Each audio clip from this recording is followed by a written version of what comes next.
ready to roll here. Yep. All right. Well, good morning.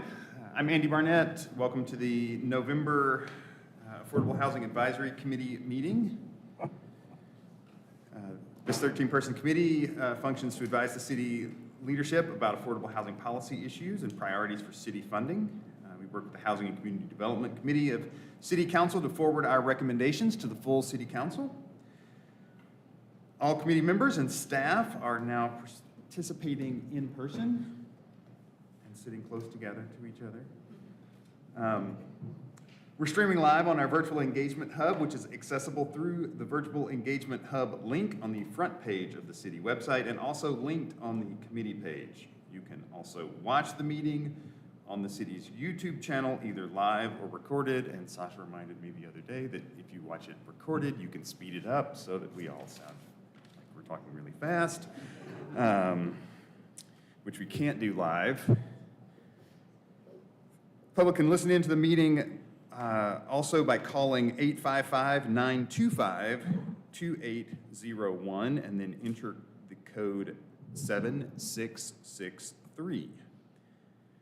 Public comment will be taken at the end of the meeting. We're also going to take public comment before we have a vote by the committee on the Housing Trust Fund recommendations today, so we'll do that in two different places. Public comment can be sent by email or voicemail in advance of the committee meeting by 5 p.m. the day before the meeting.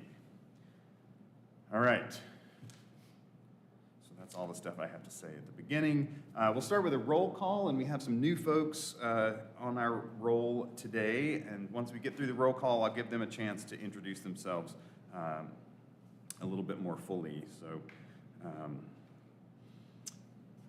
let's see. Let's go through the roll. Brian Methvin is not here. Scott Adams. Present. David Bartholomew. Here. Jane Kristen. Here. Chris Day is not here. Paul Heathman. Here. Tara Irby. Here. All right. Rita Lee. Here.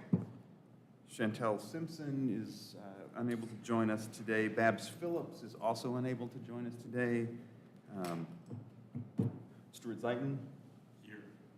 And Noena Smith. And Noena Smith here. All right. So we have a quorum. Let's start by getting to know some of our new folks. We've got a handful of folks. They're all sitting conveniently right on either side of me. So maybe I'll start down this way and work across. So Rita, if you want to just give us a little bit of your background and what you're excited about doing on AHAC. Yeah, make sure you speak a little closer to the mic so people out there can hear you. It's about the 2 to 3 inch rule. All right, so let me bring it to And if you go like this, for this, people can't hear you, so right at the mic. Hello, everyone. My name is Rita Lee. I am a real estate agent, broker owner of Rita Lee and Associates Real Estate Group. I am a native here of Asheville, and I am on a mission for affordable housing for my community. So I felt that this was a great alignment to join the committee for my goals and purposes of finding housing, and I know that all starts here in the local government and policies and legislations to be able to change some things. So I'm just happy to be a part, and I'm glad to be here. Thanks. Welcome, Rita. Jane. All right, I'm Jane Kristen. I've been in the Asheville community for about 2.5 years now. Previously, I lived in New York City and was an affordable housing real estate developer for a affordable housing developer both in the city and in the state of New York. I currently work at Fannie Mae on the multifamily housing side, focused on affordable housing and the renter community base. I specifically work in our loan product development group at a national level. All right. Welcome, Jane and Stuart. I'm Stuart Zitten. I've been in Asheville for 35 years. I'm a general contractor. I'm currently shifting from a remodeling career to a development on my property in Oakley. I'm very interested in affordable housing from both the buyer aspect, the homeowner aspect, as well as the builder aspect. And I'm interested in this committee because, as Rita said, this is where the power lies to influence city council and change or add legislation that encourages both the builders and the buyers to be able to find affordable housing in this city, which, as I said, after 35 years here, I've seen enormous changes, as have the natives. And in my native community of Oakley, the last affordable bastion in the city, in July, there was a house listed for $950 and it sold for $1 million. And that's very disturbing. So that's why I'm here. Great. Well, thanks, Stuart. The other new member of our committee, Chantel Simpson, works in public health, and we'll be excited to get to know her and her perspective on affordable housing in future meetings. So it's really exciting to me to have such a large cohort of new committee members. I think this is the biggest group of new committee members joining at one time, certainly in the time that I've been on the committee, and really perfectly timed with the work that we're doing on the city's new affordable housing plan, so that we have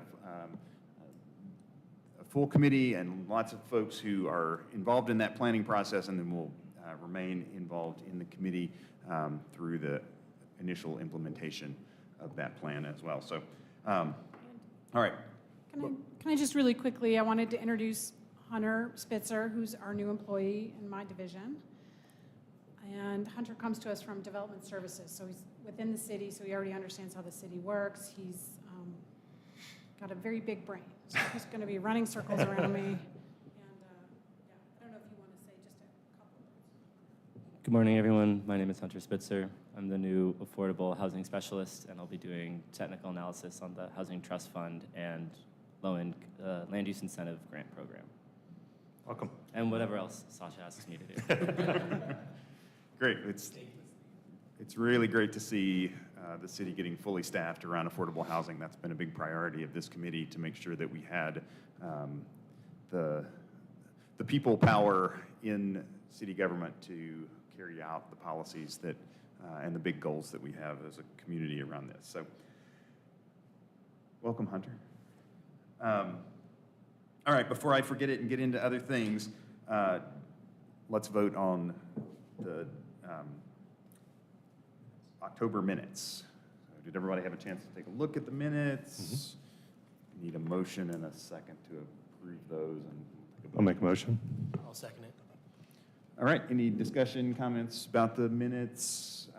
Okay, all in favor of the approval of the October minutes, say aye. Aye. All opposed? All right, motion carries. All right, we have one more thing to deal with, kind of business, get out of the way, governance work of this committee. We have been, several months ago, we elected co-chairs and a vice chair onto this committee as leadership. And then Margie Bukowski, one of our co-chairs, was unable to continue serving on the committee, and which leaves us with a vacancy for co-chair. And a couple of meetings ago, we asked if anyone would like to step into that vacancy for co-chair. So this is your last chance. If you were just kind of, you've been thinking about it, today feels like the right day. You've got a chance now to step up and nominate yourself or someone else for co-chair. Going once, going twice. Okay.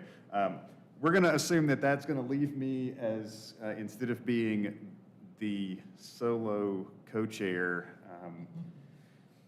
to stand as the chair of the committee. Do we need an official vote to make that happen? It just sort of naturally happens if there's only one co-chair.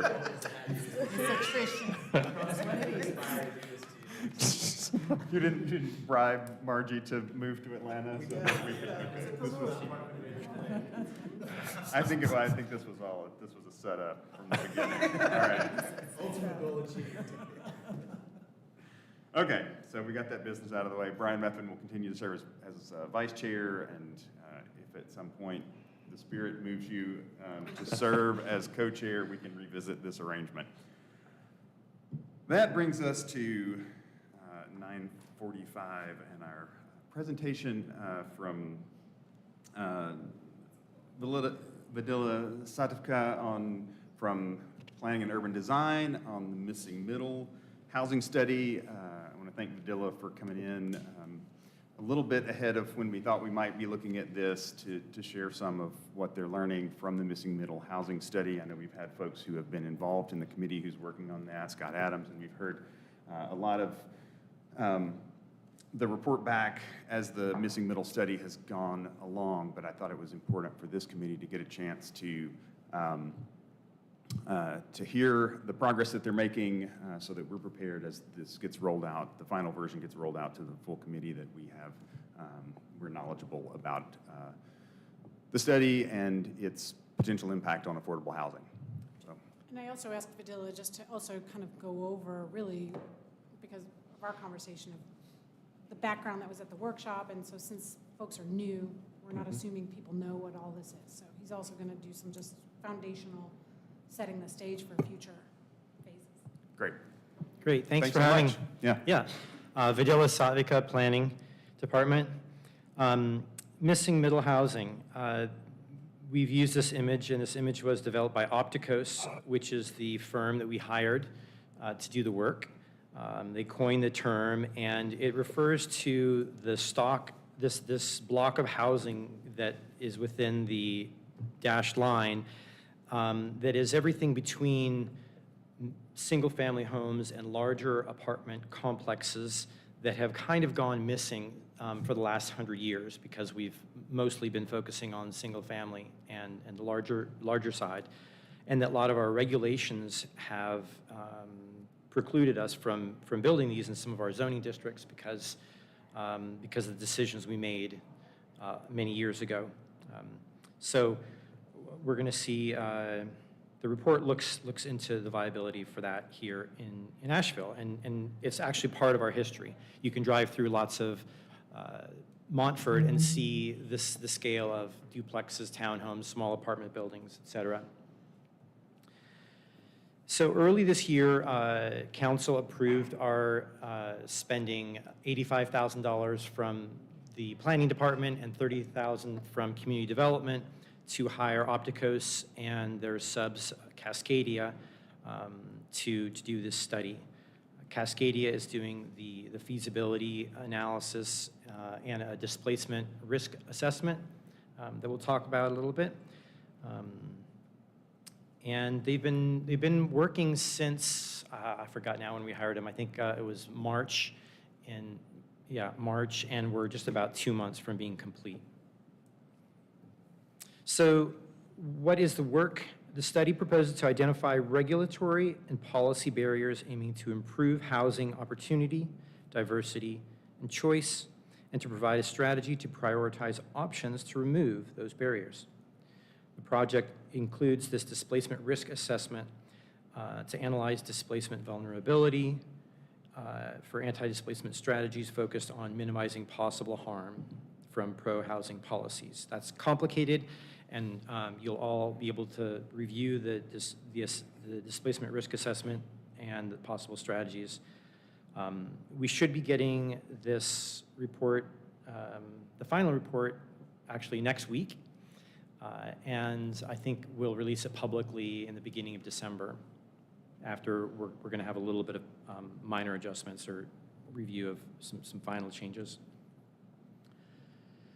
Just to let you know how this lines up with our comprehensive plan, we believe it fits in with the goals of encouraging responsible growth and increasing and diversifying housing supply. It also aligns with previous work. In 2015, we amended our ADU policy, and a year after that, we made some changes to allow for more small-scale infill development. We effectively reduced lot sizes by 20%.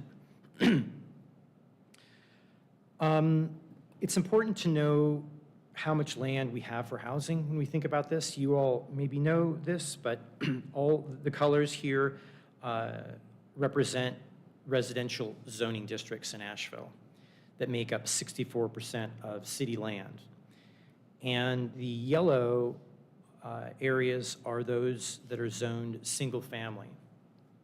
So it's important to know that 2/3 of all of residential zoning districts only permit one housing type.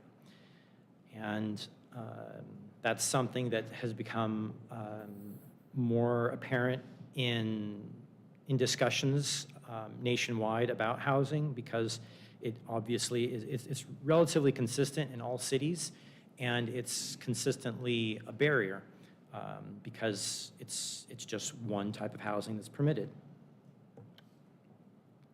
So this shows some images of what missing middle typologies are.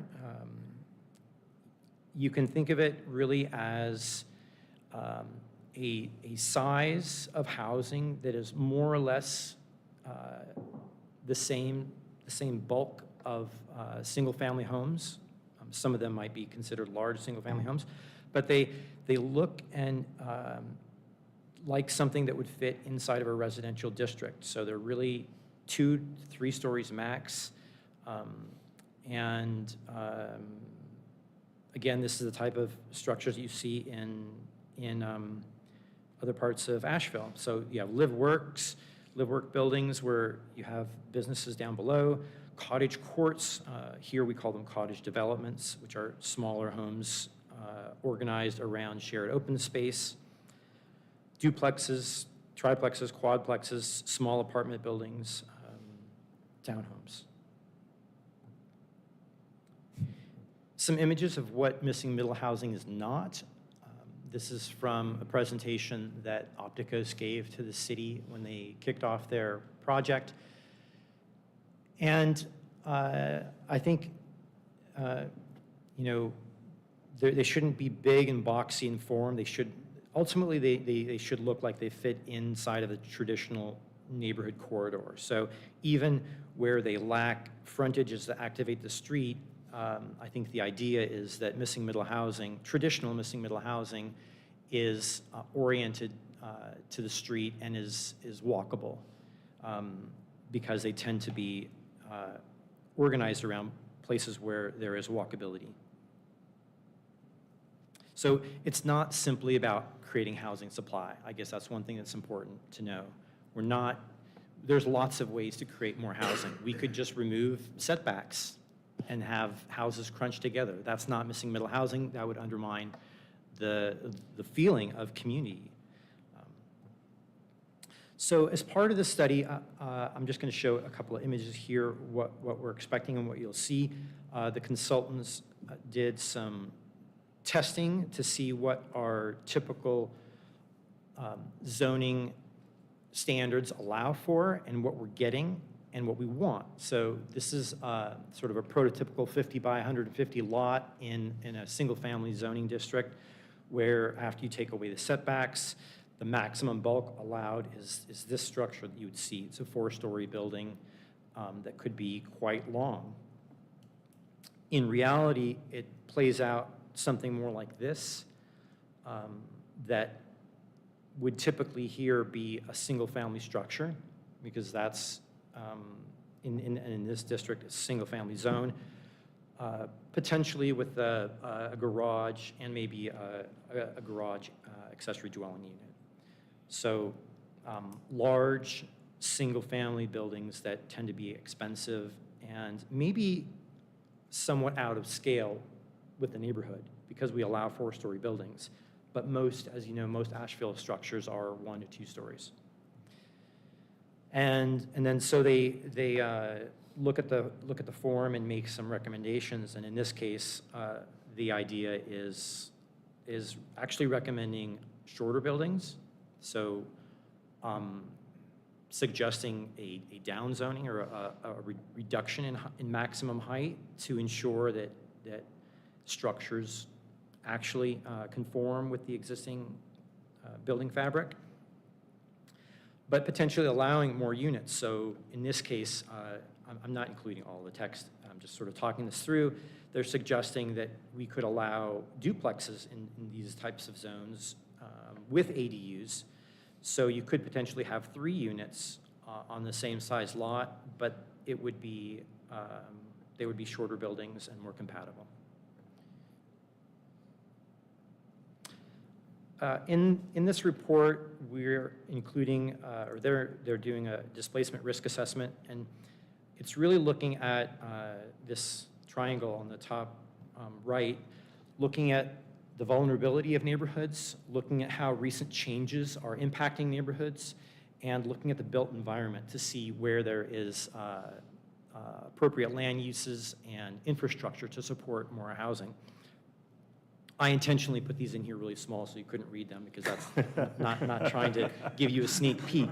It just to let you know that through this assessment, this is one example of looking at vulnerability. They're looking at where are the parts of the city where education is lower than in other parts of the city. Where are sort of, what's the ethnicity and racial makeup in parts of the city? And where are there lower income? And some of these are factors having to do with vulnerability. So we kind of get a sense of the most vulnerable parts of the city, so that ultimately when we take this into account and the actual changes that are happening in relation to cost of housing, sales, the changes in the cost of rents or income, stuff like that, and looking at the built environment, we will have some geographic ideas for where it may be more appropriate to implement changes to housing policy, and where we might want to be more sensitive and think about specifically some other housing policies to support housing, or to ideally to have anti-displacement strategies in place, or potentially to not roll them out in certain parts of the city. Videla, when you're talking about vulnerability, you're talking about vulnerability to potential displacement as a result of change. There's Yes. nothing inherently vulnerable in these communities. They're vulnerable to displacement. Right, that's what they're looking at. I mean, there may be other vulnerable factors related to flooding, but that's not right. Right, Here, yeah. here we're talking about Okay. displacement factors. Right, so communities could be displaced because of changes in land value as a result of the changing whether changes in housing type, or whether we make these moves or whether we don't make these moves. There's a vulnerability to displacement due to rising land values. Am I understanding this right? I just want to make sure that we're. Yes, and some of the change, other images will show that there's already gentrification happening in some neighborhoods, and being more permissive with the housing policy may expedite those changes. And so this will at least give us more of a picture of possible impacts, and whether or not we want to roll them out everywhere, or what other policies we may want to be thinking about at the same time.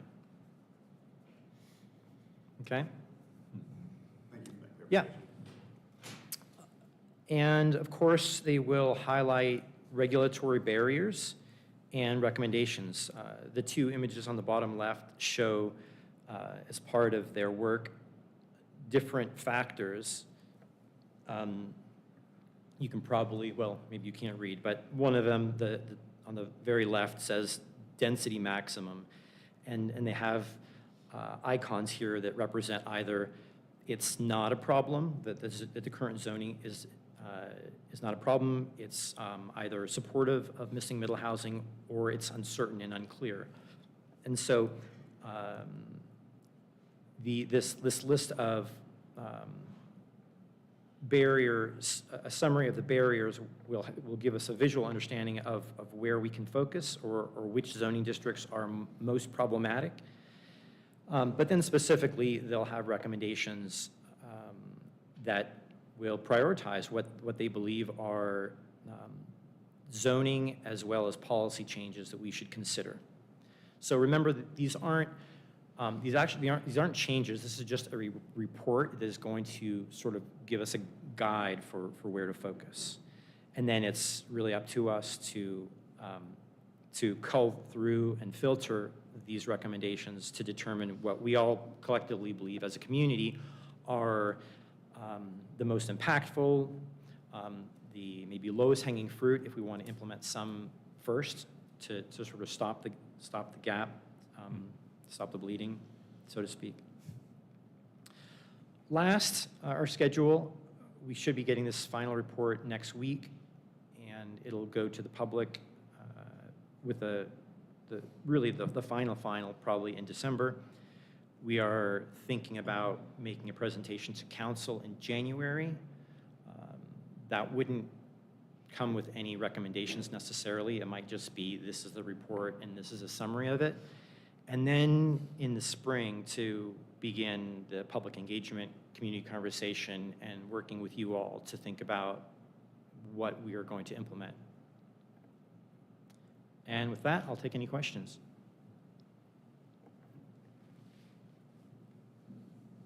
No? You look like you were gearing up over there. No, not All today, right. I'll be good. I have a couple of things, and then maybe to get folks going. First of all, I thank you for this. It helps a lot, even just as simple as this initial slide identifying what we're talking about when we talk about missing middle housing. I think the conversation around missing middle housing has come along at the same time that many of us who think about housing affordability have been talking about housing affordability for middle income households. And so affordability for middle income households and missing middle housing types have that term has gotten conflated in some conversations. And so it's really important for us to make sure that we know what we're talking about when we're talking about things. So, missing middle housing is the typology of housing that you're showing here. It's about the built form housing stock versus housing that's affordable to middle income or households is its own other thing. Let me clarify on that note that we in this report we talk a lot about attainability rather than affordability. I think we don't want to imply that these are going to be affordable housing options. They will likely be more attainable than single-family homes because the basic reality is spreading more units over the same amount of land, and they tend to be smaller units. So they tend to be a little bit more attainable. That's the goal. So that leads me actually into the question that I was going to ask. So you referenced in the beginning of your presentation the changes to single-family zoning districts that were made a few years ago, and AHAC was involved in discussing that quite a bit, shrinking the lot size by, I think you said 20%. I'm wondering if part of this study was an analysis of the impact of those changes on affordability or on land value. So did we see those parcels that were that went from being maybe not a buildable parcel to a buildable parcel? Did we see an increase in land value as a result of the zoning change that we made? And then, what was developed, the increased density that was created by making those changes, at what price point was that new development? Did it increase attainability, to your point, I guess is the easiest way to ask that question. Did we look at that? No, this report didn't review the impacts of previous zoning changes.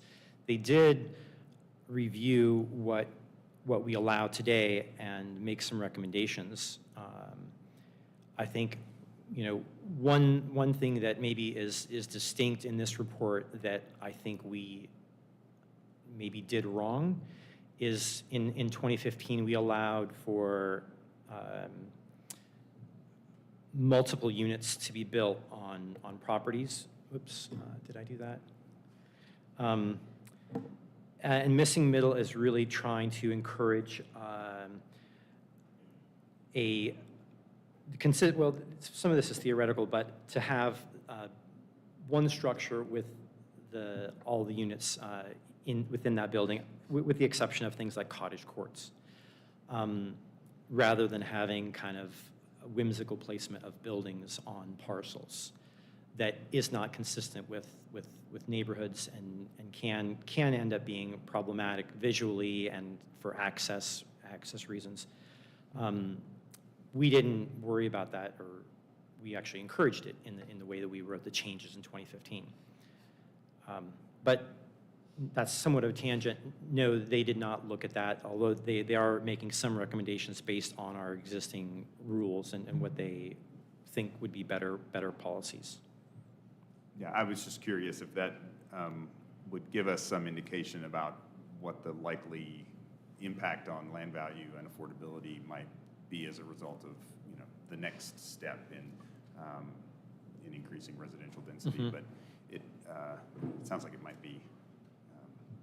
Sounds like we've learned some lessons from that will possibly have a different outcome. I think so, and they do look at our zoning districts, and they're sort of building out a financial model to imply which housing types should be more affordable, to help us understand where development would likely go based on the real financial factors, rather than just sort of doing an architectural study. Mm-hmm.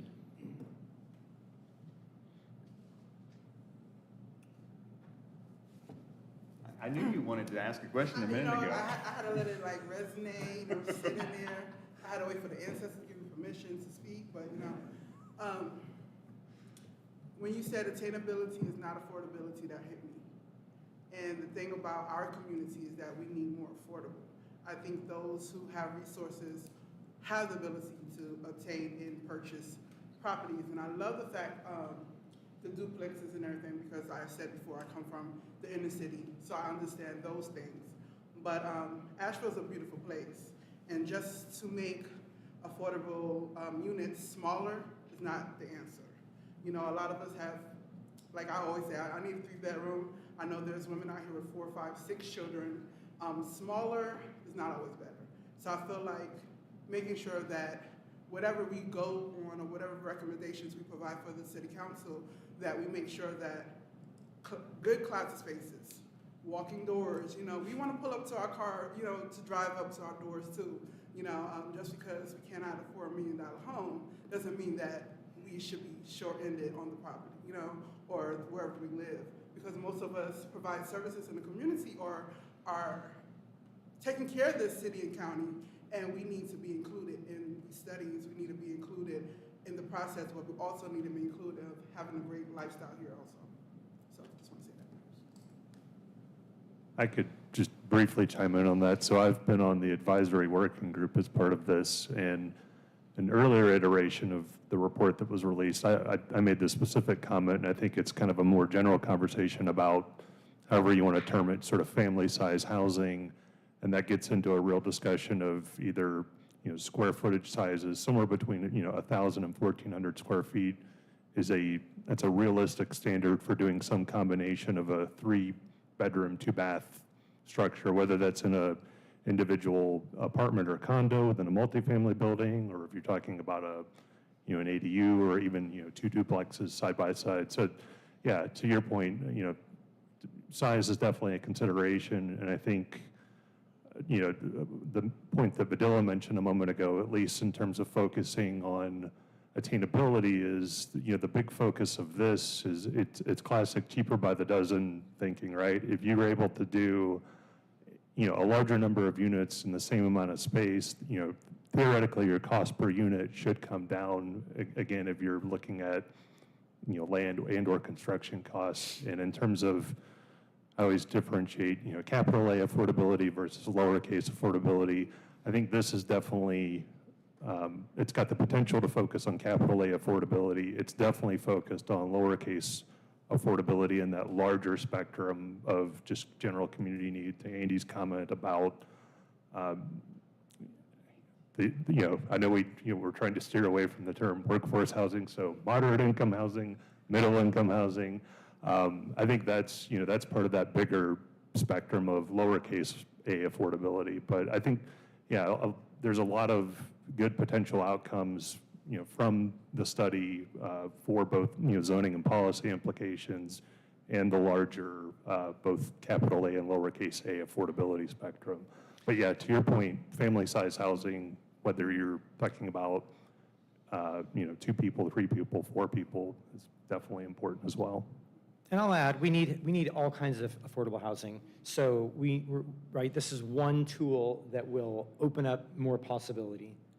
That's really the goal, is looking at every place. You guys are dealing with all kinds of affordability, and this hopefully will open up more of the middle level.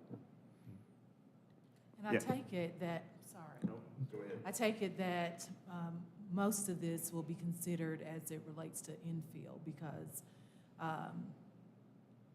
where is the land? But when you do it that way, what's the considerations or the recommendations for, I know this is specific to zoning, but what about making these new builds, which they probably will be, aesthetically and form-fitting to what's already there? Mm-hmm. What kind of, are there recommendations for that as well? Some. So we are not able, by state statute, to have any design guidelines for single-family or two-family housing. So for duplexes, I think duplexes and single-family, we just can't. We can determine and have policy for the location of a structure on a parcel and its orientation. We have heard from folks in Shiloh, there were some recent buildings there that were single family and they were turned, not facing the street. It's really weird, just the side of the building. And so I think we will see some recommendations here for, this is something we should do, I think, across the city, require buildings that are seen from the street to be oriented to the street. It's makes it's common sense. I don't know why you do it otherwise, but it happens. There's one in my neighborhood. So we can control orientation and location for buildings that are triplexes or more. We can institute design guidelines once you're at the commercial building code. That may be changing now that, I don't know if you're familiar, that the state is going to be allowing 3 and 4 family under the residential building code. That's confusing the issue, but suffice to say that we can institute design guidelines for 3 units and above. That's not part of this recommendation.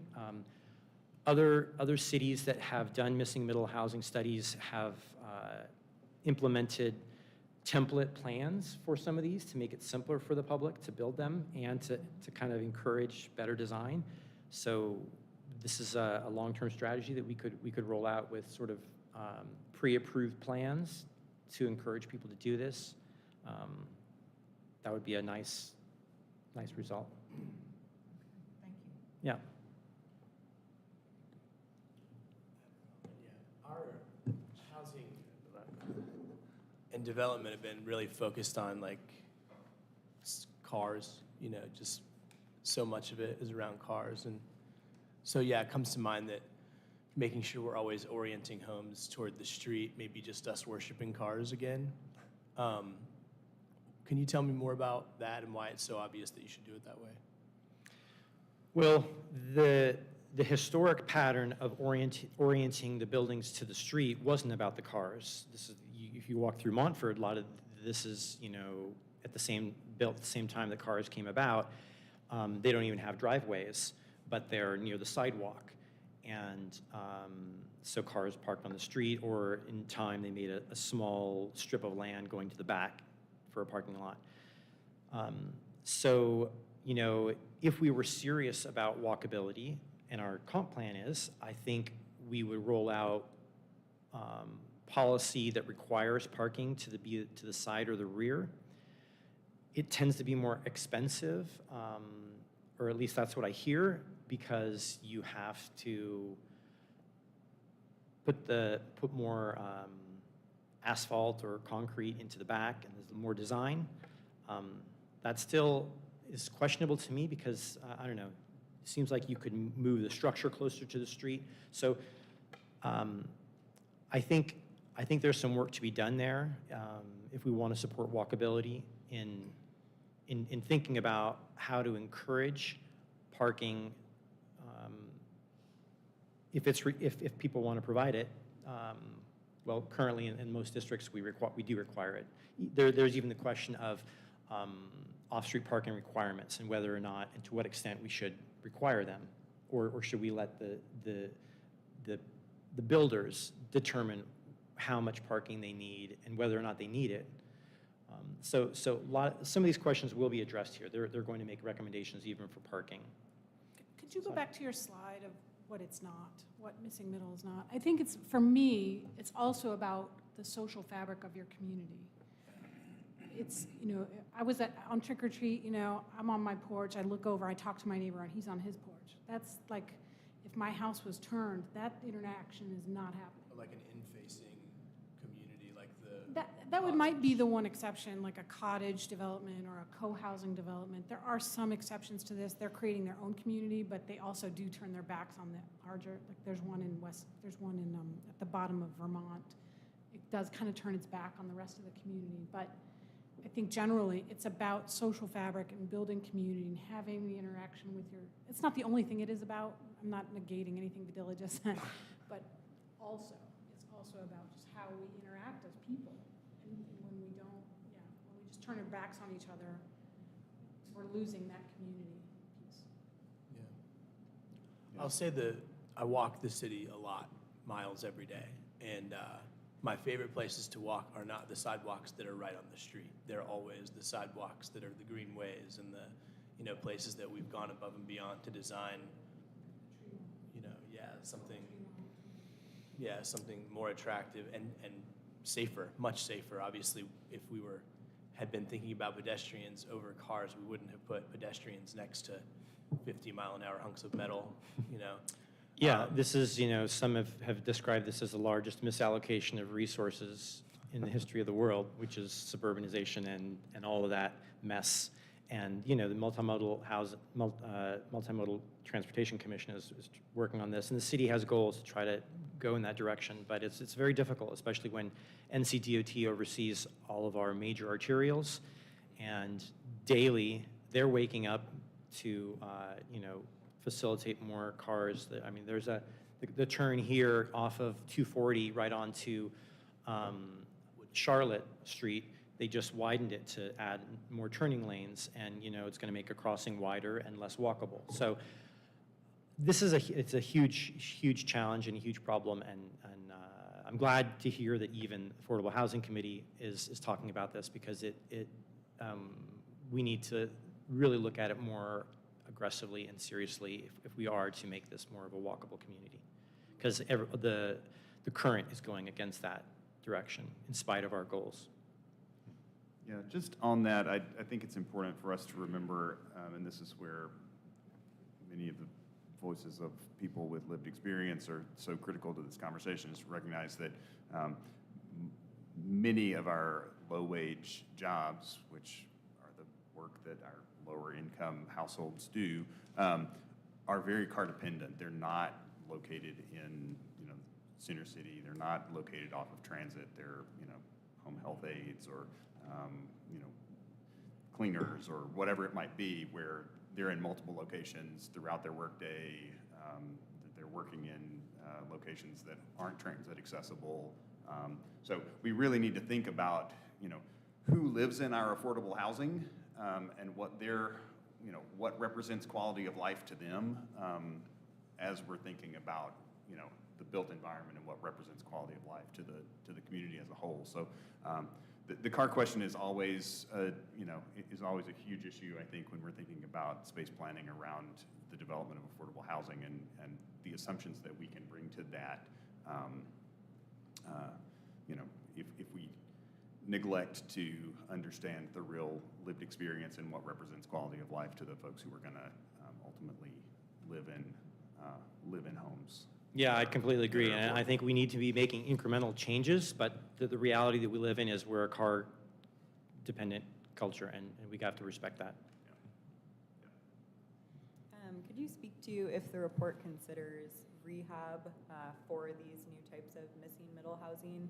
and to what level of detail it would go into like moderate rehab, gut rehab, et cetera, for those buildings?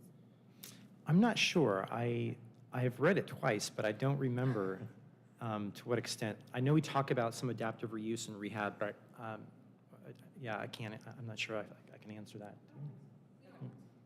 Okay. Okay. And then second question, you mentioned case studies and kind of like other considerations around the United States for cities that might be of similar size or, you know, community density, et cetera. Do you have any off the top of your mind just to familiarize ourselves with what they might have implemented or recommended going forward so that we could have some sort of contrast to this report as well? No, I wouldn't offer anything. I think, I mean, there are plenty of cities that you can find that are implementing missing middle, but they all vary so drastically based on population and their location and their housing market, how they've rolled out missing middle, you know. So I would just encourage you to browse and see what is happening in other places. It's really varied.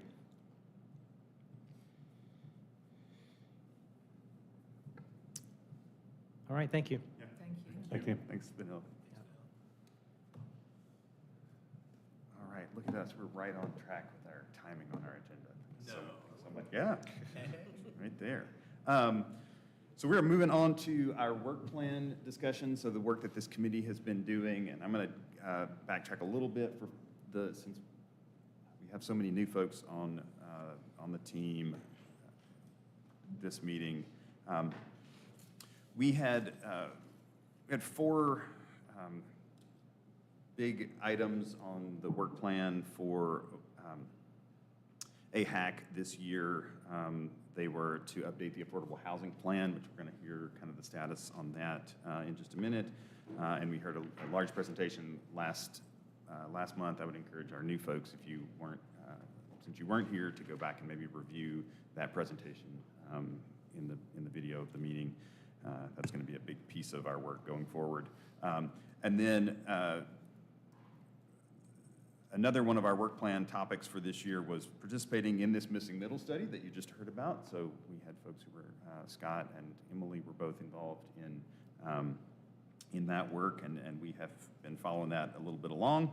And then we had two other work items that were requested from HCD that we provide input on. So remember, we're an advisory committee and nobody likes unsolicited advice. So it's always good to give advice on things that people want your advice on. So HCD asked us to take a look at the Housing Trust Fund policy and the land use incentive grant policy, and we've spent a good bit of time working on those two things this year. So sorry for the review for folks who have been along for the ride, but I just wanted to catch everybody up that we're doing what we set out to do as a committee. So today we're bringing back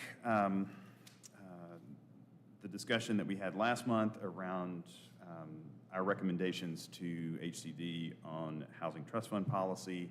And Sasha, I don't know if you can pull that document up. Do you want 3A? There's. Yeah, the one that I sent. Okay. Way too late yesterday. And this is in everybody's folders. It's in the Yeah. materials folder on your,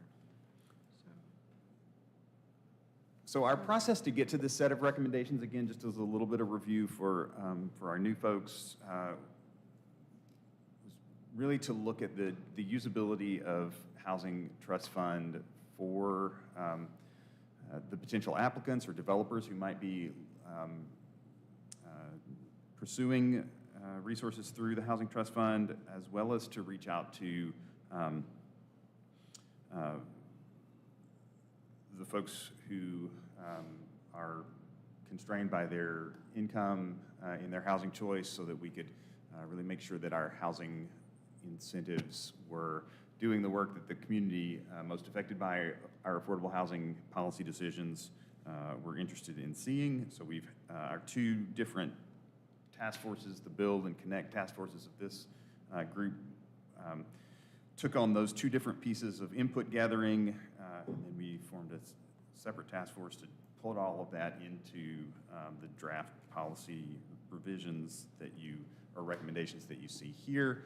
I guess one other thing to say on this before we dive into it, we are not, as a committee, rewriting the Housing Trust Fund. We are policy. We are making a set of recommendations to HCD that will ultimately be discussed and decided upon by elected officials, and then staff will create that final policy set of revisions. So I'm just, this is, basic stuff, but I'm using this as a little bit of a chance for us to understand what we can do and what we can't do as a committee for our new folks.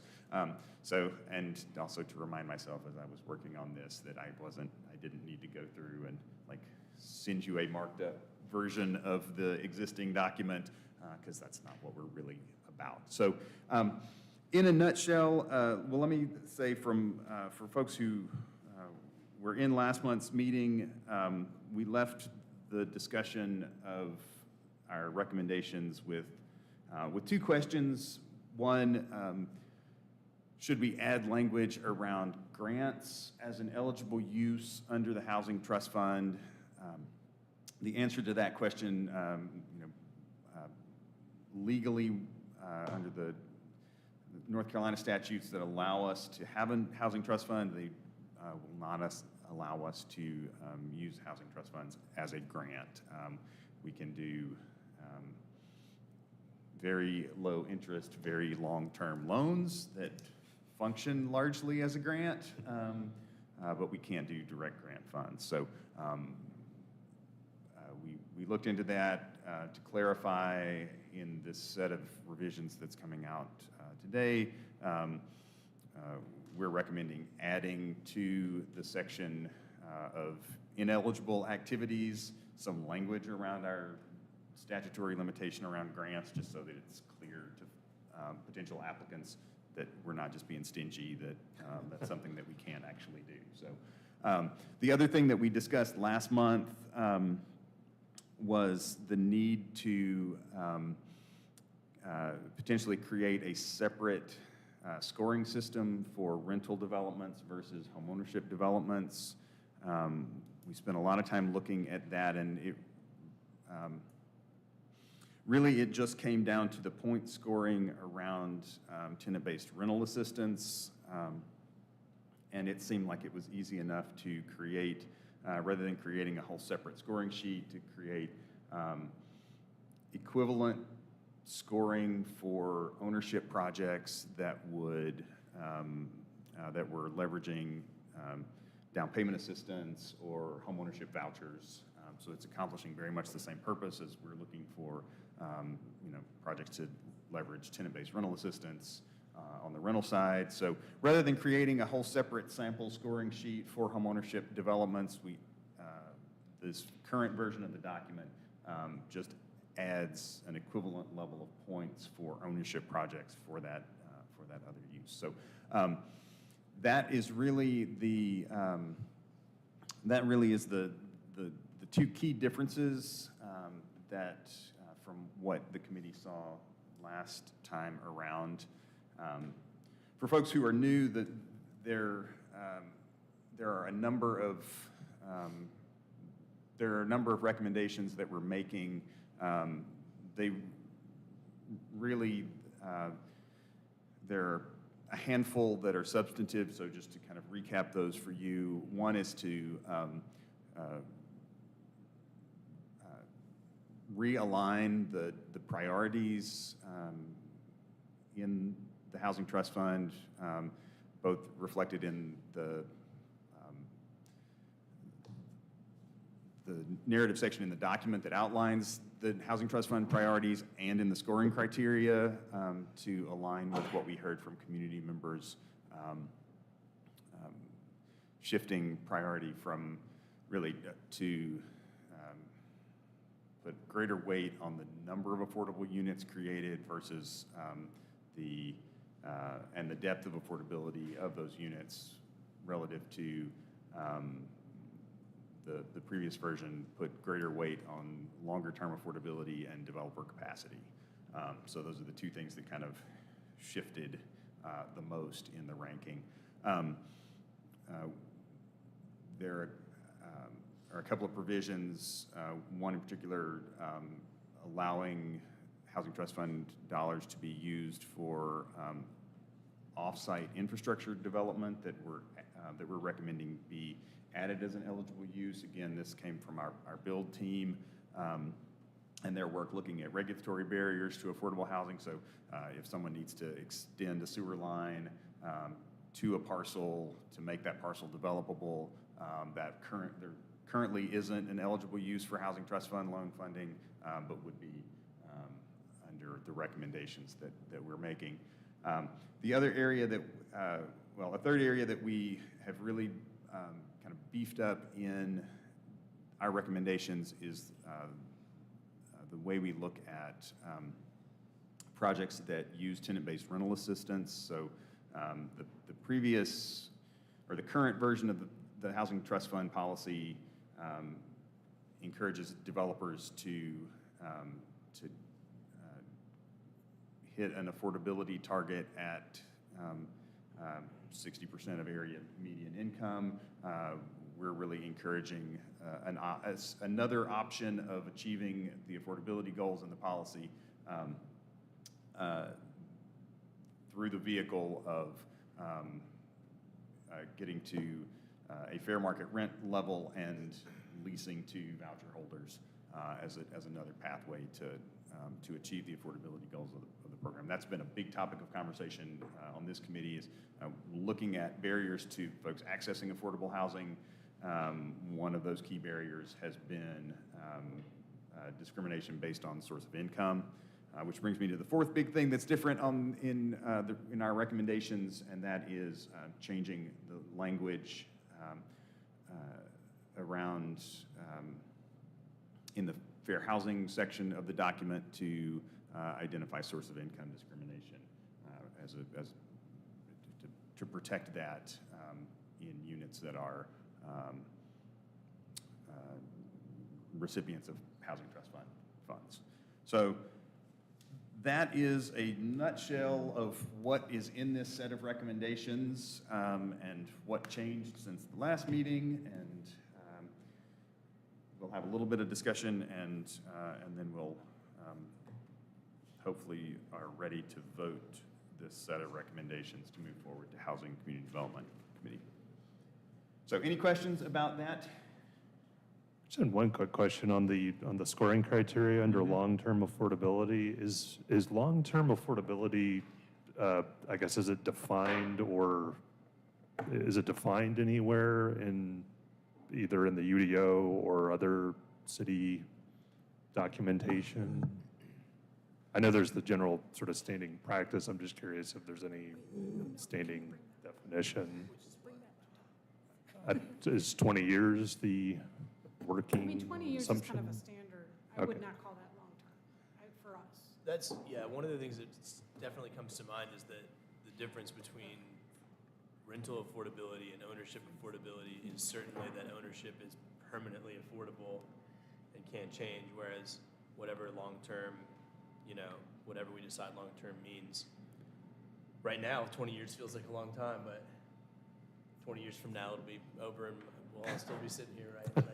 I mean, yeah, I would welcome any input you all have on that. I mean, we have one project that we did on city-owned land that was 50 years. That's pretty long-term. Permanent is even better, right? So. Yeah, and so what we've said in the scoring system here is that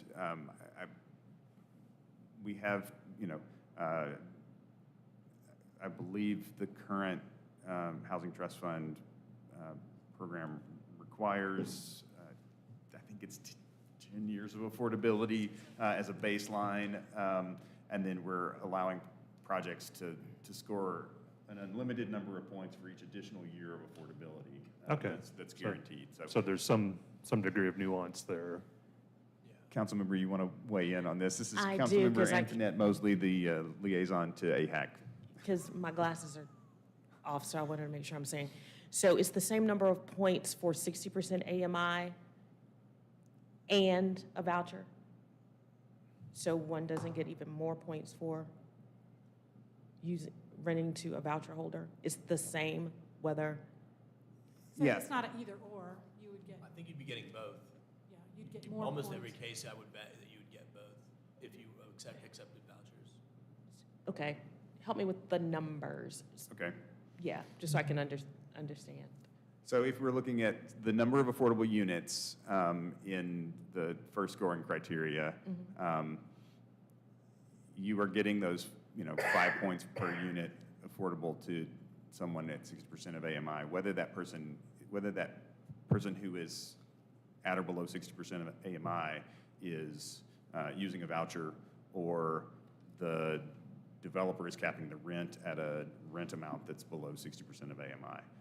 Point two, you're getting additional points for whatever percent of the project is leased to Okay. voucher holders. Okay, right? So- I see that. So I got Yeah. stuck on that first one. And then, because I was like, okay. in the narrative of we're recommending that the narrative of the document reflect 3 paths to get to achieve affordability. One of which is, setting the rent level at 80% and below. The second is setting the rent level at 60% and below, and the third is setting the rent level at fair market rent and accepting vouchers. Okay, what if I'm someone who doesn't do a voucher, but I'm below 60? Did you just say that? Then that's what that's the 60% pathway. But right now, what we're seeing a lot of folks, or what we have understood is that there are one of our greatest needs is to increase availability of units for voucher holders, and we are not necessarily creating the easiest path for property owners to make that happen. So if they can reach a rent level that is consistent with fair market rent or the voucher payment standard, then and lease to a voucher holder, then we get our end goal of getting low and very low income households with vouchers housed. Okay. Well, also, if we pull those folks out of project-based housing, we'll get like a new voucher will pop up where they leave, so we can increase the number of vouchers in the city by a lot. Okay, thanks. Thank you. I just want to make sure I understand you correctly. So, example, there's a 30-unit building, 10 are at 60% AMI rent level, 10 are at 80% AMI level, and then 10 are market rate. To get points for market rate, to get points for 80%, 60%, and voucher leasing, can those voucher leases go to any of those apartments, or does it have to be the market rent? So, right, say you were going to do 30%. Yeah, so say 30% of all your units are going to accept vouchers and you guarantee that. Does it have to be the market-based, or can you just give those vouchers to any of the units and you get all of the points either way? Well, assuming that the market rate rents were at or below the voucher payment standard. Right. Which Okay. is uncommon in specifically new developments here, so. So I think the point is, so would you get credit, let's put it this way, would you get credit for not accepting, but kind of reserving really, units at 60% for voucher holders versus putting voucher holders in your market rate? Do you know what I'm saying? Yeah. Like there's a volume question there. Yeah. Does that make sense? It's something that we have talked about and internally, and that some people have said to me, like when we have Luigi applications or whatever, people are saying we will reserve a certain number of units for voucher holders. We have been counting those units as the 60% or some sort one of those versus on top of that commitment being some of their market unit rates. Do you know what I'm getting at here? Can you scroll up to the previous page?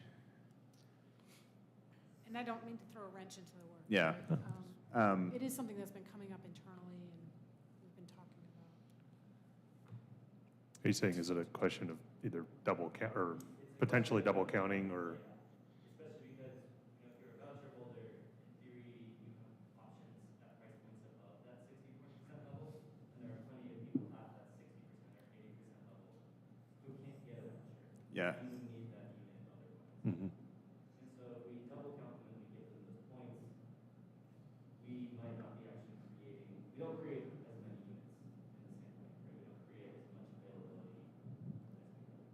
I'm going to go back to what's in scope and what's out of scope for this committee and say, and point to recommendation number 17 on there, align scoring with the Housing Trust Fund priorities similar to the attached samples, and say, I think we're going to, like, this level of detail is going to have to be fleshed out with folks who have more time and more experience rating applications. What we're saying is, what's important to what we heard from the community is to align the priorities around this position or around this policy to make it easier for projects that are funded through Housing Trust Fund to lease units to voucher holders. And exactly what that looks like in the scoring, we've given a sample, the best that 13 people who are serving on an advisory committee can do with the limited access we have to actually scoring projects. So I would say, like, take those criteria, the sample scoring sheets that we have put forward here as what they are. They're a sample that is a way of trying to weight the what we think the policy intent of Housing Trust Fund should be, not this. We're not writing policy. That's not what we do. We advise on policy outcomes. They help to point toward the goals that we received from the communities that we surveyed. So Yeah. weighting them, like, doing Yeah. a better job in the future. Yeah. So sorry to pass the buck. I don't want to do your job. Or Hunter's job. Other questions or comments on the recommendations? Can you, just very quickly, speaking of vouchers, I know there's and I'm always trying to understand what's related or not. I guess, is there a separate conversation on, I guess, I know Communities and Schools has brought this up, of the issue of exhausting the federal money available for vouchers first before tapping into Housing Trust Fund? Am I correct on that, or is that a related yet separate issue? Well, it's related in that as long as we have vouchers that are going unused, we right. have federal housing resources that are being left on the table while we're expending local Right. resources to do the same thing. So if we're requiring, or we're subsidizing developers, project or property owners to subsidize a unit to make it affordable at 60% of AMI, but they're not taking a voucher, we're providing that, the subsidy that's creating that differential with local dollars, Right. rather than using federal dollars first. Right. Thank you for clarifying that. Yeah. Any other questions, comments? You don't want to put me on the hot seat anymore. And we've got a full room today, so I'm assuming that folks are here to speak to one thing or another that's on our agenda before we take this vote. Are there folks who would like to give public comment on the Housing Trust Fund recommendations that are going to HCD?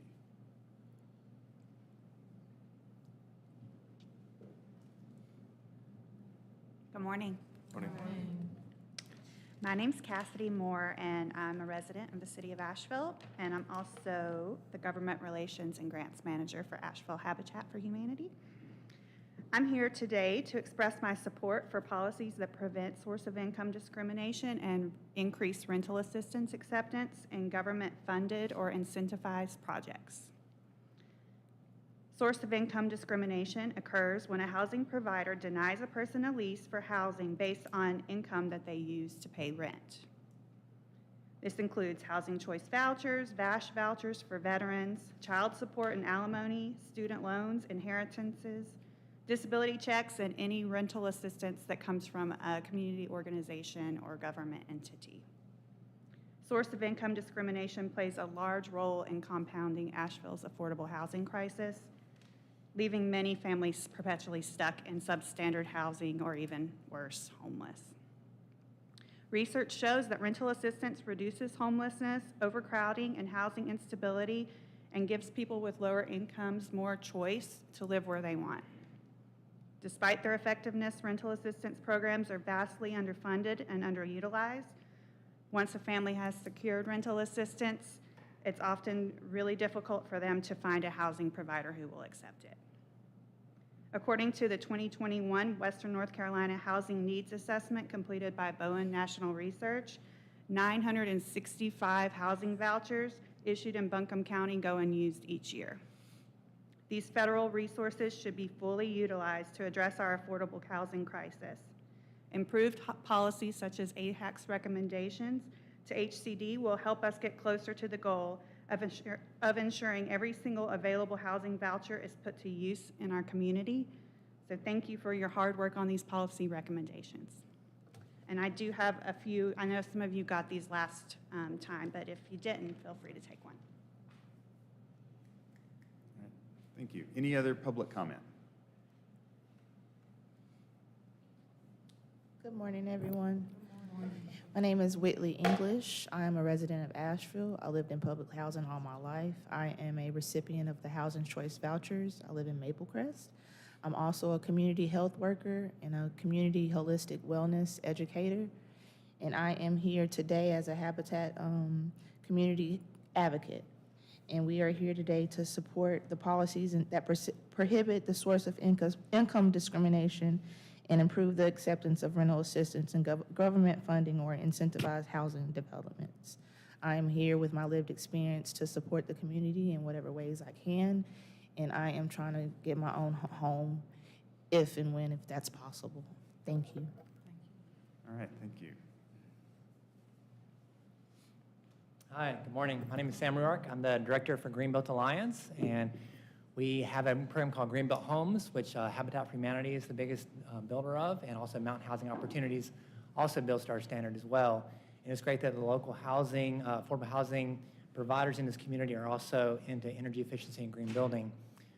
Fortunately, the policy guidelines do recommend energy efficiency and green building.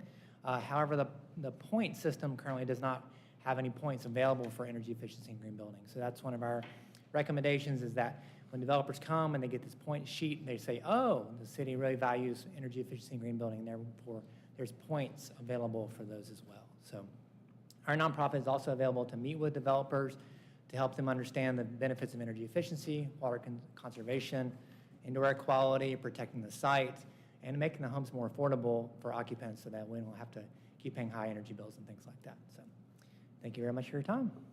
Thank you. Any other comment?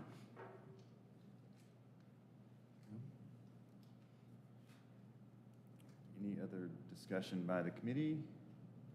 All right, I will take a motion to advance this set of recommendations as presented to Housing and Community Development Housing and Community Development Committee.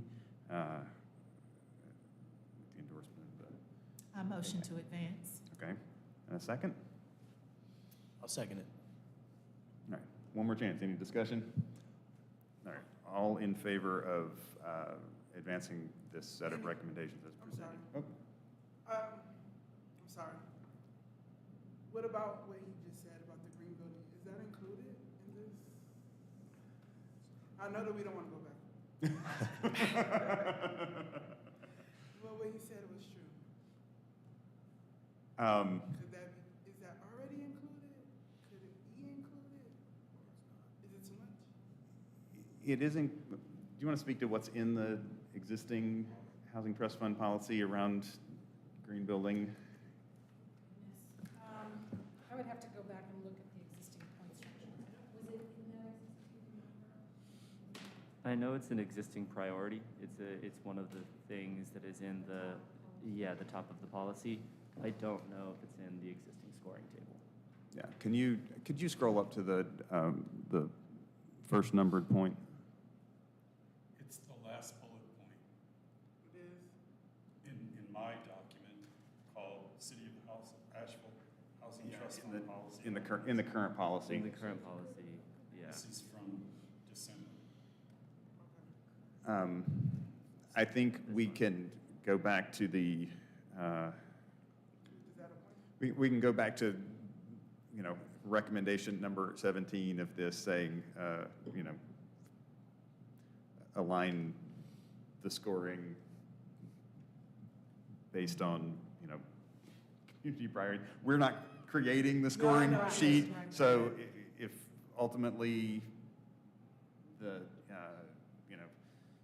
either as an HCD recommendation or as a staff recommendation, we want to include that. That's certainly within the purview of those groups to make that happen.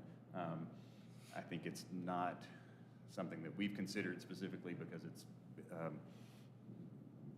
honestly, we were thinking mostly with an affordability lens based on the, the focus of this committee.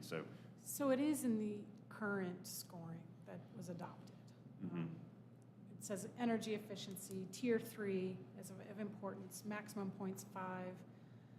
Full monitoring certification is 5 points, intermediate certification per appendix 2. And that's kind of a list of things, I think, Yeah. of if you do these things, you get 3 points. So you get some points if you do some things, but you're not getting fully certified by like LEED or Green Glow. There's a number of certification systems out there. Would our new recommendations be taken to, like, we read that we don't want that to be part of? No. Or is that, okay, well- these are additions.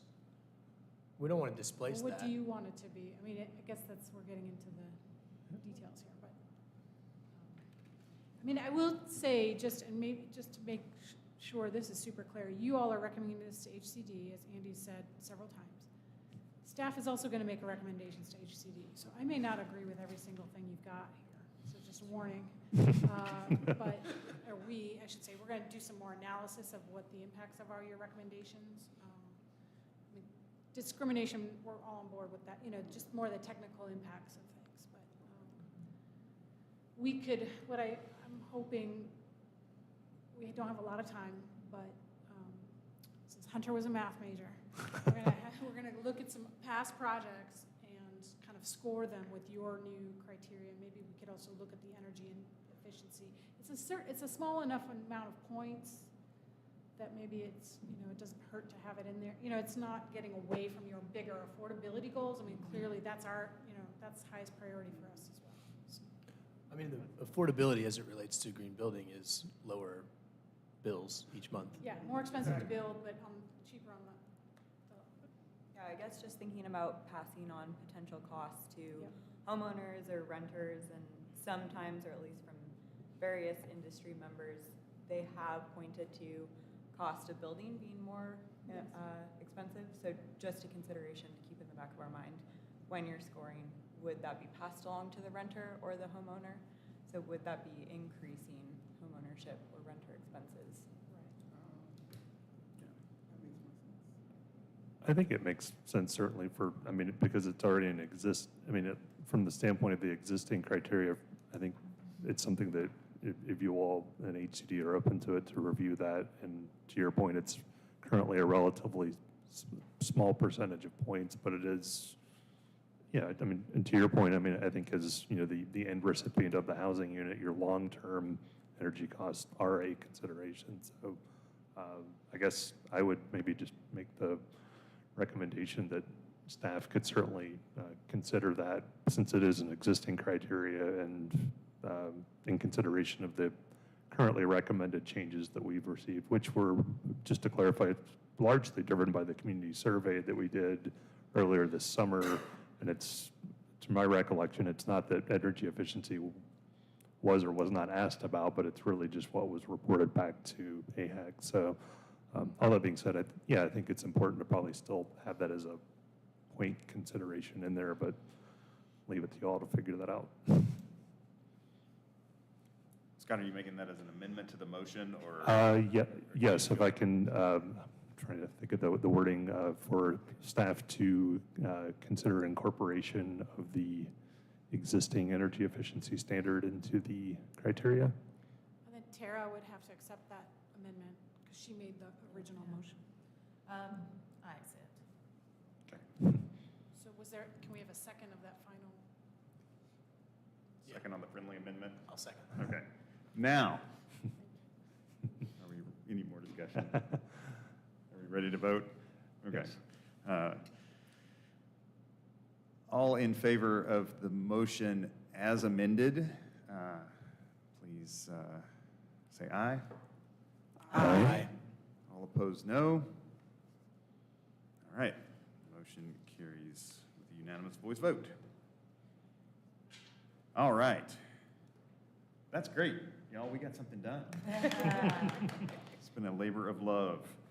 All right, the other thing that we want to talk briefly about for our, as long as we're on our work plan, is our December meeting will be a longer retreat. And I say retreat, it's really going to be a work session. I said the last time, we're not actually, like, it's not a spa day or anything. Dang.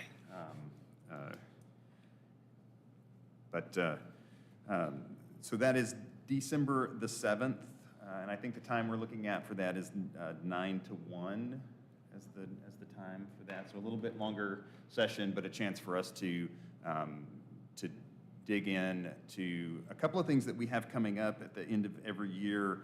At the end of every year, we send a set of recommendations to council for their consideration during their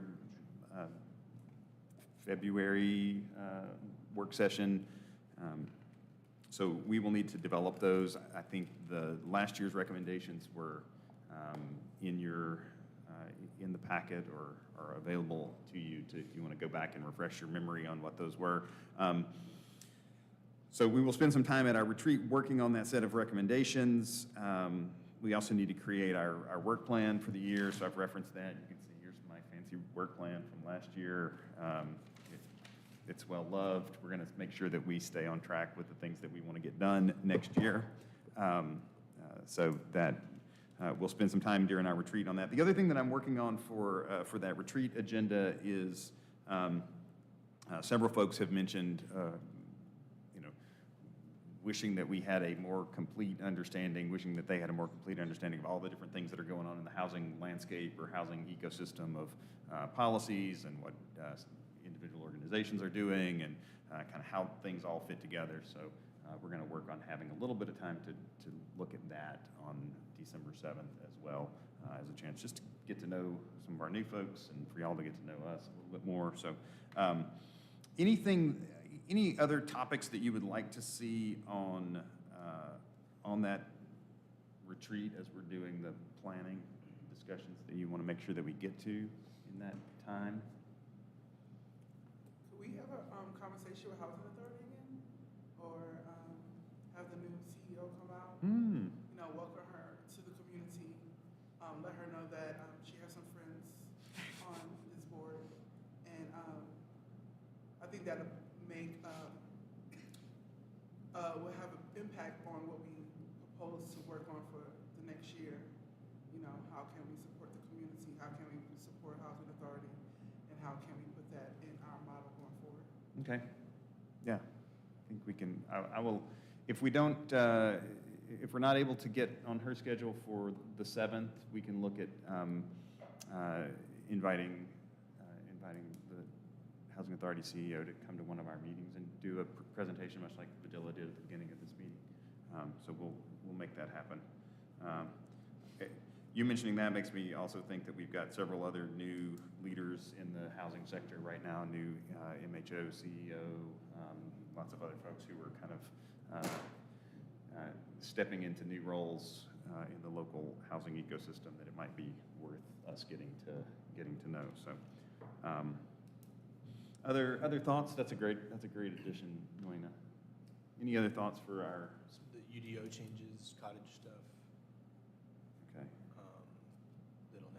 January. So we can't make a recommendation for them to read it in February if it's already done, but. Okay.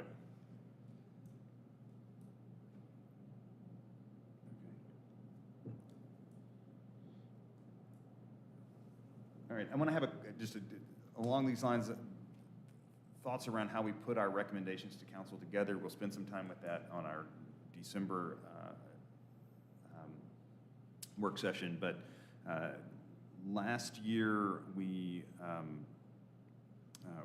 advanced 4 recommendations to council. 2 of those came out of our from our Build Task Force, and 1 came from our Connect Task Force. That seemed like a pretty good way to think about what we wanted to recommend to council. We haven't been meeting as Build and Connect the last couple of months, but we could pull those 2 task forces back together if we wanted to think about that as a platform for considering recommendations that the full committee would adopt to go to council for their work session. Is that, I'm seeing some nods, but we will need to figure out how to incorporate new members into those existing task forces if we go that route. And then, Yeah, I'd love to bring those groups back together, especially since it's going to look very different with all of our new members. So yes, please. Okay. Well, great. We'll look at that, and then we'll have some more conversation around council recommendations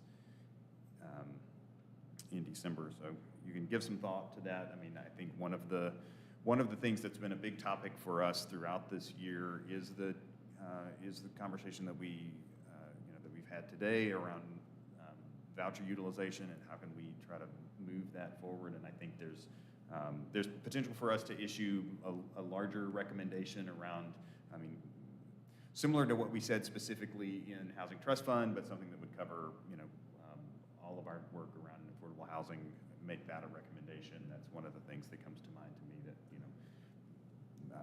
we've had some real consensus, it feels like, around that over the course of this year. So, but be thinking about that, what we have discussed and kind of found consensus around that we want to advance to council. Any other thoughts, questions about the retreat or about work plan or recommendations to council? Can I ask you all a quick question? So we're trying to find a location for the retreat. And so we can either look at downtown locations, and if we're near a city deck, I can look at trying to get parking vouchers for you all kind of thing, or we could look at more suburban type. East Asheville Library is taken, they have a beautiful room, but, or I don't know, do you have a preference of either or, just generally, downtown versus not downtown? I know. Yeah, I don't care. Okay. Highland Brewing. Just kidding. Is there anything around sort of open meetings that would restrict where we can do this? No, I mean, we just need to make sure there's room for people to come. And so I want to make sure there's enough room. The Pack Library has a little boardroom that's pretty nice, but it's too small, really, to have public there. We could look at the Lord Auditorium. I don't know if they would allow us to be a nice big room. The Board of Realtors room may be available. Oh, that's a great idea. Good options there. Yeah, if that's you actually a really great idea. Okay. You want to reach out or? Yeah. Okay. We'll do that. That's Thank the you. Hilltop Event Yeah, Center? it's just off Okay. Tunnel Road. Yeah. It's really convenient, tons of parking.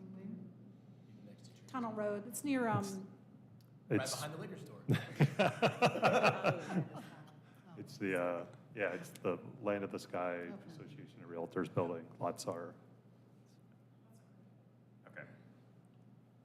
All right, look for more details, but please block that time off on your calendar so that we can have a great session. What are the hours? I have it on there, but I don't think I have the hours right. 9 to 1? I just said 9 to 1, but I may have made that up. Is that, Last year we did 9 to 2, or not 1:30. We tried to end early. okay. All right. Well, if we get finished early, but let's allot ourselves enough time. Yeah. We'll have lunch for you all and have breakfast, snacks, treats, coffee. Okay. All right. Great. All right. I think we're on to updates and reports and all of that. So Sasha, do you have updates for us on housing plan or just what's happening in the CED? And Sure, I have both.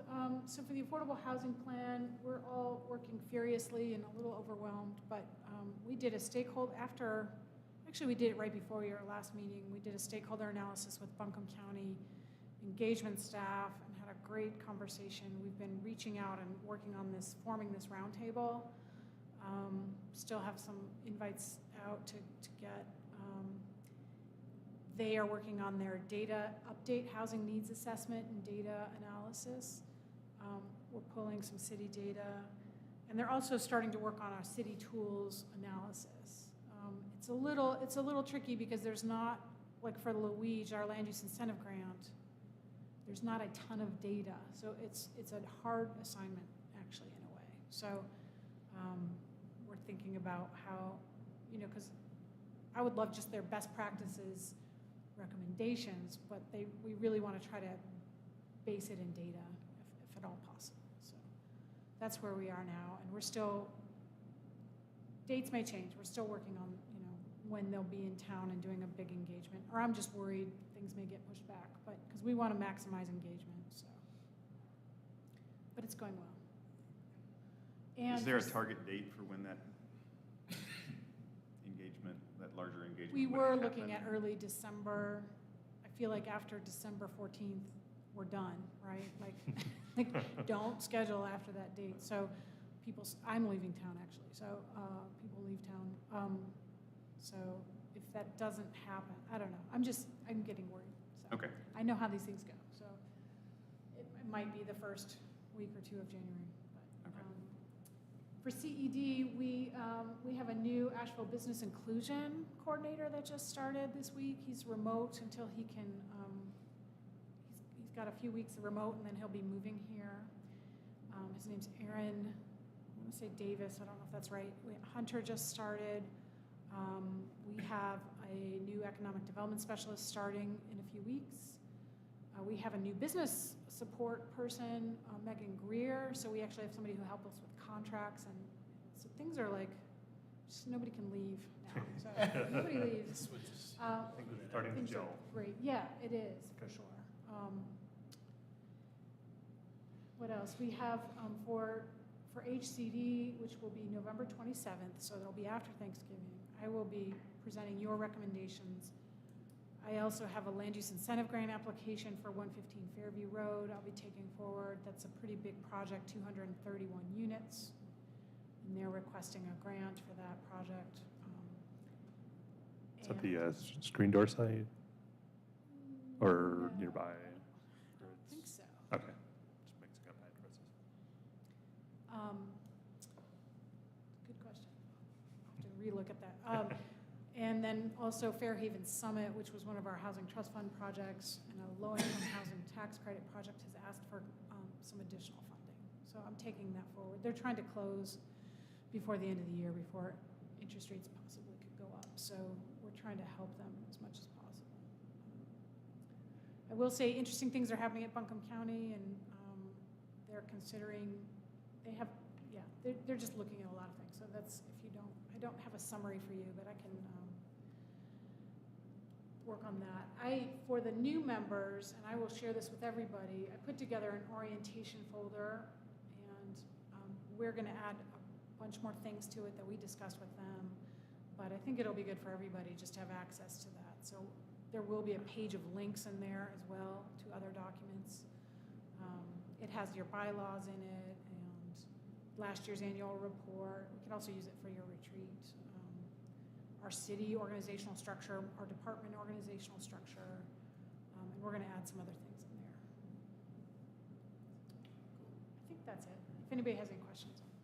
Any news on any of the current projects, 319 Biltmore, or any of the other things that are? I have to ask because in Margie's, like the spirit No, of you Margie. don't. So 319 Biltmore, is moving. It's moving forward. We're finalizing our agreement. We're getting a new survey to combine. There were some weird property things with housing authority and right-of-way, and so we're just recombining some things and getting them a final survey that we need before we can sign the agreement. For those who are new, that's a city-owned property that we contracted basically, or in agreement with, City Council approved for us to work with Laurel Street Residential, which is a African-American-owned developer firm out of Charlotte, and they're doing 221 affordable units, not all affordable, but 30% affordable. It's just below Maple Crest. So, yeah. What other projects? I don't know. Anything happening on the, like, Cedar Hill, Beaverview, Ford Street, So we're, purpose-built communities? yes and no. So we are moving towards presenting to, I think, HCD and maybe PED, I'm not sure, a general plan around city property redevelopment and kind of having some priorities. There's a team working on that internally.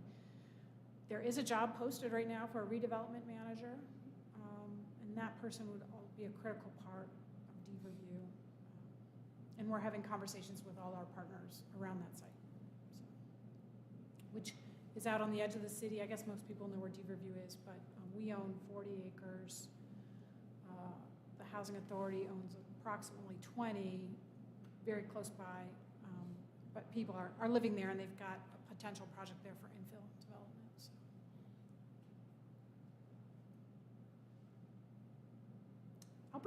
I'll be more organized for your retreat.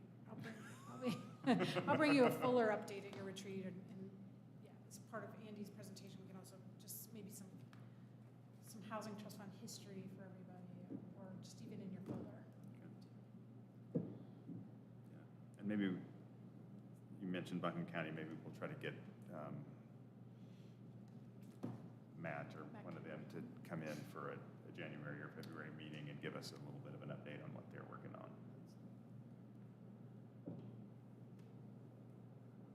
All right, any other updates or reports or anything people are working on? I think we've kind of covered the waterfront on all of that. Future agenda items that people want us to discuss?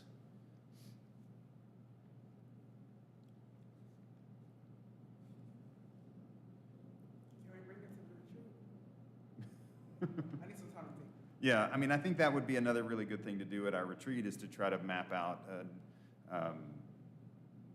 just roughly sort of the topics that we would like to cover or hear presentations on for the coming year, so that we can get out ahead of that and invite folks to that.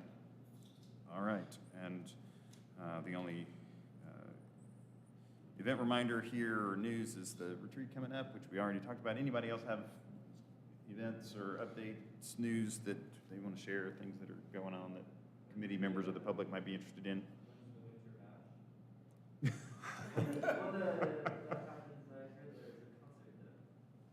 Oh, the Christmas Oh, Jam. Christmas Jam, that is, yeah, that is the, you could think about the AHAC retreat on December 7th kicking off the Christmas Jam weekend. So the pre-jam will be the Friday night, and then following our retreat, and then Saturday, the Are there still 9th tickets? is- Or? I haven't checked to see whether they're all sold out, but don't ask. I don't have a line on tickets, so No, like, I no, can't not work at all.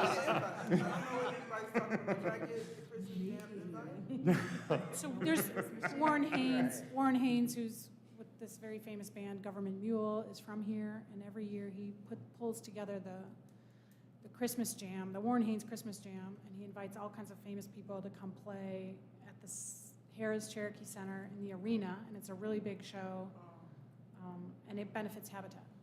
and beloved, and beloved. And And we're beloved. the past last year and this year we're sharing Okay. the benefit from that. So. Section? What? There's no VIP from our end. So sorry about that. I mean, AHAC could work on putting their own benefit concert together, but I don't know what that would look like. So I'm sure that just broke some sort of open meeting. Sounds like a backyard fire pit. Something that's defied some sort of governance issue on us having a benefit concert. All right. For clarity, is our retreat 9 to 1 or is it 9 to 2? 9 to 1. Let's do 9 to 1. I think we One-ish, can get through. which could be 2. No. No. I think, No, I've started mapping out an agenda based on one, so I think we're in good shape. But that'll be one with kind of a working lunch, so we're gonna keep working. All right. If there's no other discussion from the committee, we'll open the floor for public comment. Come on down. Hello, my name is Danny Harvey. I am also with Greenbuilt Alliance. I am the program manager for the Greenbuilt Homes program, and I'm here to support the comment that my director Sam made earlier, and also to offer any technical assistance to anybody who has any interest in some of the more detailed aspects of adding energy efficiency to affordable housing development programs. My contact is danny@greenbuilt.org. I invite any of you who have any questions about costs associated with green building and potential benefits for homeowners and renters to reach out to me, and I'd be glad to answer any questions in further detail. Thank you. And thank you for adding that amendment today. I appreciate that that's an important consideration. All right. Thanks, Danny. Thank you. thank you. Can I make a quick comment? Yes. In addition to energy efficiency, we're also talking about homeowner comfort and health and safety. And people with low income deserve that every bit as much as people with lots of income. Any other public comment? Did we receive any public comment on the? We did not. Okay. All right, then I will close out public comment and take a motion to adjourn. Make a motion? All in favor of adjourning? All right. Aye.